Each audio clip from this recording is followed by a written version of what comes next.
Hello and welcome to a new topic, branches of linguistics. Let's discuss about this topic in brief. The first one is phonetics. It is about the study of speech sounds, followed by phonology, which is about the study of organization of speech sounds. Then we have morphology. It is about the study of formation of words. Now we have syntax. It is about the study of a structure of sentences. Then we have semantics. It is about the study of literal meaning. And in contrast, we have pragmatics, which is about the study of meaning in use or context. Now let's discuss each one of them in detail a bit. Phonetics. It's singular noun and it is related to a branch of linguistics concerned with speech sounds. In other words, we can say scientific study of human speech. For example, we can use this word in a sentence like this. Phonetics is a branch of linguistics. We can make another sentence. I have utmost interest in phonetics. We have another word, phonetic, without S. We don't use S. We have to delete it. Then it becomes adjective, and we can use this in a sentence like, we must study phonetic symbols. Here, another important term is acoustics. See the difference between phonetics and acoustics. Phonetics is the scientific study of speech sounds, human speech, but acoustics is science of sound, scientific study of sound in general, and this is a branch of physics where we study how the sound is transmitted, how the sound is measured, and so on. And the person who is specialized in the subject matter of phonetics is known as phonetician. That is to say, a person who specializes in speech sounds.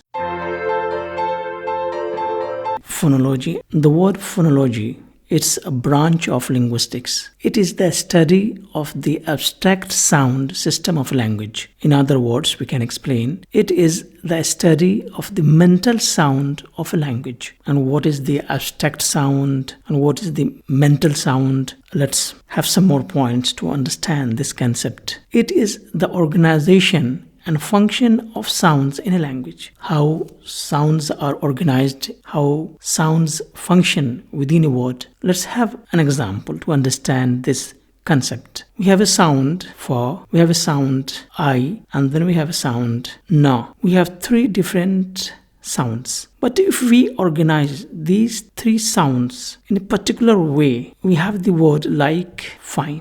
With the same sounds, if we organize in a bit different way, we have another word that is knife. So what we come to understand is that in the way we organize different sounds, in the way we let sounds function each other to form a particular concept, a particular word, that is basically the area of the study of phonology. And this phonology is in contrast with phonetics. And phonetics, it deals with physical aspects of sounds. That is to say, how is sound articulated? How is sound produced? It talks about how various organs of a speech help produce a particular sound. Phonetics does not deal at all with the organization of sounds, with the function of sounds, as we have had this example, fine and knife. So what we come to know and what we can conclude is that phonetics is all about how sound is articulated, how sound is spoken, how sound is produced. And phonology is all about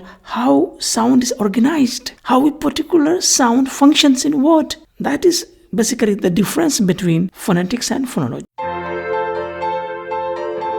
Morphology and syntax. Let's first discuss about morphology in brief. It's a branch of linguistics. In other words, we can say it is the study of the formation of words in language. We can further explain this concept in this manner. It is the study of the forms of words. So within morphology, it is the study of internal structure of words. So morphology is all about the grammar of words, all about how words are formed, how words are made, how words are altered to give another shape, another meaning. So all about making new words, inventing new words. That is the main area of discussion of morphology. We can have some examples to understand this concept. For example, we have prefix un, and if we put this prefix before the root word like, it becomes unlike. Likewise, we have another suffix ly, and if we put this suffix after the root word like, it becomes likely. Likewise, we have another example, two affixes.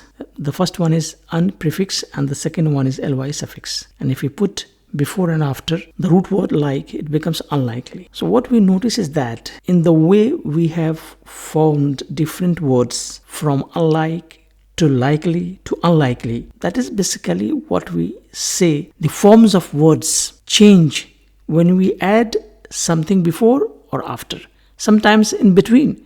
For example, if you change present form of the verb into past, then you make a little change in between. For example, come, came. Sometimes when you change from singular into plural, like book and books, sometimes we have different mechanisms, different ways in which we create new words, we form new words, we make new words happen. This is basically the area of the study of morphology. In contrast, syntax is the study of a structure of sentences. In other words, we can say how are sentences constructed, how are sentences made, how are sentences formed. So what is basically the difference between morphology and syntax is that morphology is the grammar of words, while syntax is the grammar of phrases and sentences. Morphology is the science of words, while syntax is the science of sentence. Let's have some examples to understand this concept. Examples of syntax. He writes a letter is a complete sentence. Now, when we want to analyze this sentence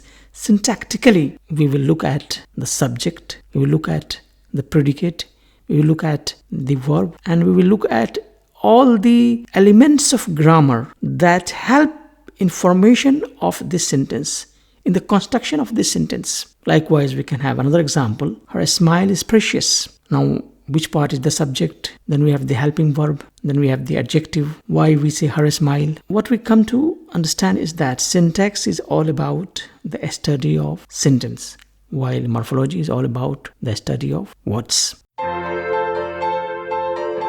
Semantics. It's singular noun and it refers to a branch of linguistics concerned with meaning, connected with meaning. It talks about meaning. It deals with meaning. In other words, we can say scientific study of meaning is known as semantics. The letter S at the end of this word is very important, which signifies the subject of science, discipline of science, branch of science. For example, we can use this word in a sentence. Semantics is an interesting subject, as a singular noun, or I take more interest in the subject of semantics. In so many ways, you can use this word, semantics. Semantic without S, we don't use S, you have to delete it, then it becomes adjective. The meaning remains the same, but the grammatical category of the word changes. Let's have an example. We must develop our semantic outlook to understand a piece of text. Semantic outlook. Here the word semantic is used as an adjective following noun.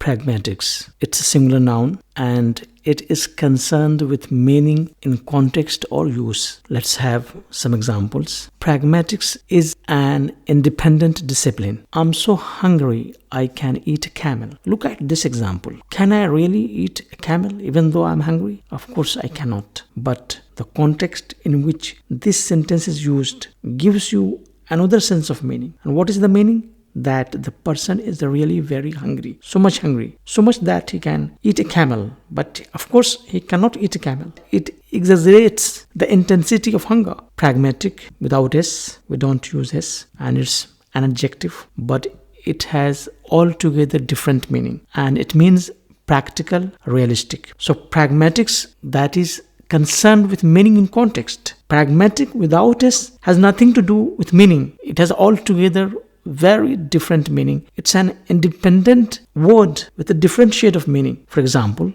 we can say we need to have a pragmatic approach, practical approach, realistic approach. In contrast, we have a word semantics, deals with the study of meaning. In fact, both pragmatics and semantics talk about meaning, but semantics talks about meaning as it is in the literal way, what is written, what is the connection between the words in a sentence. That's it. But pragmatics goes one step beyond and interpret meaning in the context in which it was used. For example, if I say, I'm so hungry I can eat camel, then from the point of view of semantics, I will see how a person can eat a camel. That's all. But from the point of view of pragmatics, we will interpret that no, it means the person is really very hungry. Hope you understand the concept of the word. Thank you and goodbye.